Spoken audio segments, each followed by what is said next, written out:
Nageenyi koo kabajaa lafii isiniif haa ta'u. Jaalatamuu maatii YouTube channel Furtuu App. Namoonni hedduun bilbilaan karaa adda addaatiin na gaafachaa jirtu. Har'a garuu waan min pointi ta'e waan afuran isiniif qooda. Akkamitti akkasiin eegaltan? YouTube'n maallaqa ni kanfalaa hin kanfalu waan jedhuufi waanuma takka shakkii hin qabaatan. YouTube jechuun waan guddaa waan namni kamiyyuu xiyyeeffannaadhaan irratti hojjechuu danda'uu qabudha. Maaliif bu'aa hedduu buusaa jira. Hanga kana siniin hin jedhu. Kanaaf xiyyeeffannaadhaan kutannaadhaan kaatantaanaan bu'aa guddaa irraa buufattu. Kanaafan viidiyoo kana isiniif qooduu barbaade. Karaa isin qabsiisti viidiyoon kun waan jedhee yaadifan viidiyoo kana isiniif fidee dhufe. Waan gurguddaa afur akkamitti akkasiin karaa salphaa yuutuubii eegaluu dandeessan, karaa salphaa milkaa'uu dandeessanan isiniif qooda. Jalqaba irratti waan dandeenyuu fi waan jaalannu irraa eegaluu qabna. Maal dandeessa? Iskiilii akkamiitu keessa kee jira? Maal immoo jaalatta? Dandeettii dhabiyyuu waan jaalattu adda baase. Maal hojjechuu jaalatta? Barsiisuu jaalattaa? Namoota karaarra buusuu jaalattaa? Namootatti waan beektu waan keessa kee guute poteenshaalii keessa kee jiru iskiilii keessa kee jiru namaaf qooduu ni jaalattaa? Isarraa eegali. Viidiyoo daqiiqaa 10 hin barbaadin. Viidiyoo daqiiqaa sakandii 50 irraa eegali. Sun waan keessa kee jiru akka inni burqaa deemu taasisa.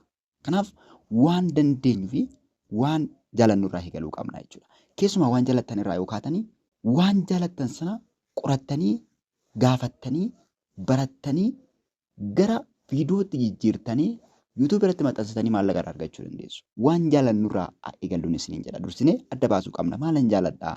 Maaltu keessa koo jira? Maa inni fedhiin waan jedhu irraa yoo eegaltan karaan isiniif salphata. Inni lammaffaan waan harkaa qabdan irraa eegala. Maal harkaa qabda? Beekumsa harkaa qabda taanaan beekumsuma harkaa qabdu irraa eegali. Maatiriyaalii yoo ta'e immoo fakkeenyaaf bilbila harkaa qabdu qofaan yoo eegalte milkaa'uu dandeessa. Kana jala muree ta'e isiniif maayikiraafoonii malee, kaameraa malee, bilbila lama otoo hin ta'in bilbila tokkotti fayyadamtanii akkamitti bilbila tokko fayyadamnee viidiyoo ediitii akka goonu isinii hojjedhee jira viidiyoo isaa. Akkamitti akka bilbila fakkeenyaaf gaafan akka kanatti bilbila irraa waan isinitti agarsiisaa jedhu seenaa editingiidhaan akkana ta'e malee editii gaafan godhuun qola bilbilaa fayyadamee tan akkana godha malee bilbila lama qabaadhee tan bilbila tokkotti fayyadamee tan. Kanaaf waanuma harkaa qabdu bilbila tokkotti harkaa qabaannan gahaadha. Maayikiraafoonis hin barbaachisu sa'aatii kanatti yoo qabaatte bitachuu dandeessa. Garuu warra bilbila tokkotti kanaan akkam godheen hojjechuu danda'a jettanii gaafin keessa keessan gooteef bilbila tokkotti fayyadamtee sanumaan waraabdee sanumaan editii gootee sanumaan gargaaramtee bu'aa guddaa irraa buufachuu dandeessa. Waan harkaa qabdurraa waan sirka jiru waan harka kee keessa jirurraa jalqabi. Inni sadaffaanii yooman eegalaa waan jedhuuf boruun eegalaa waggaa dhufu yeroon barumsa xumure yeroon achi ga'e hin jedhin amma eegali hamma sa'aatii viidiyoo kana ilaalaa jirtu keessa kee bulchi. Maal hojjechuu barbaada jedhuuf gaafadhu. Maaltu keessa koo jira? Maalan jaaladha? Intartiimentiidha moo koomeediidha moo gorsuudha moo barsiisuudha moo maalan jaaladha maal gochuu kan fedhe haa ta'u jechuudha. Hamma irraa eegali. Hamma viidiyoo sakandii 5 irraa eegali. Viidiyoo sakandii 50 irraa eegali. Viidiyoo sakandii 50 hojjechuun baay'ee salphaadha. Waan harkaa qabdu waan harka kee keessa jiru fayyadami jechuudha. Waan harka kee keessa jiru. Intarneetii waayifaa yoo dhabde daataa bilbila kee irraa qabdu fayyadami. Bilbila biraa yoo dhabde bilbila tokko keessa irka jiru sana fayyadami. Har'uma viidiyoo kwaalitii guddaa qabu maxxansan jedhin waanuma dandeessu maxxansi. Abbanni yuutuubii kun namoota pilaatfoormii duwwaa miti. Taalentii keessa kee jiru barbaadu akkatti burqisiistu fedhu. Inni biraanii fageessinee yaaduu danda'uu qabna.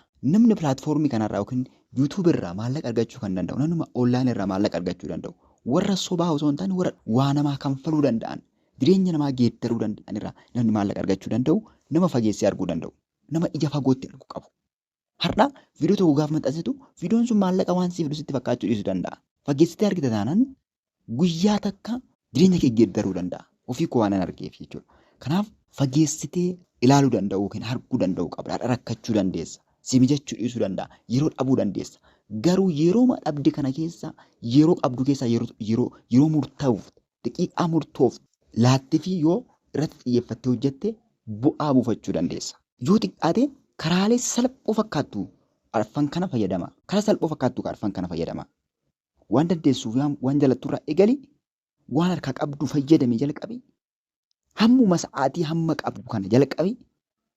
Bu'aa hammumaa viidiyoo tokko maxxansitee har'uma birrii naaf kanfalu yookiin maallaqa naaf alaatu jettee yaadin. Maxxansiitii bira darbeeti. Guyyaa tokko ofumaa maallaqaati yaaddeen beenne jenereetii gochuu eegala. Kanaaf karaalee kana fayyadama. Karaa biraa waan gaafisiin ta'e kamillee gaafadha. Waan barbaadan isin gargaaruudhaaf 100% isin faana jira. Karaa telegiraam chaanaalii Furtuu App na dubbisaa. Namoonni akkam godhee maqaa moggaafadhu, akkam godhee loogoo hojjetadhu, karaa kam eegalu, maalirraa jalqabu akkam godhee viidiyoo jalqabu, viidiyoo editii godhu, viidiyoo akkamitti hojjetu jettanii gaaffii qabdu taanaan karaa YouTube, Telegram chaanaalii furtuu app na dubbisaatii karaa Zoomii isin barsiisuu hin danda'a. Firii maallaqa tokko osoo isin hin kaffalin. Maaliif keessa koo namoota gargaaruu waan jiruuf. Nagaa naaf ta'a. Yeroo biraa viidiyoo biraatiin wal agarra. Isin akkan isiniif viidiyoo barbaadan immoo koomentii irratti na beeksisaa.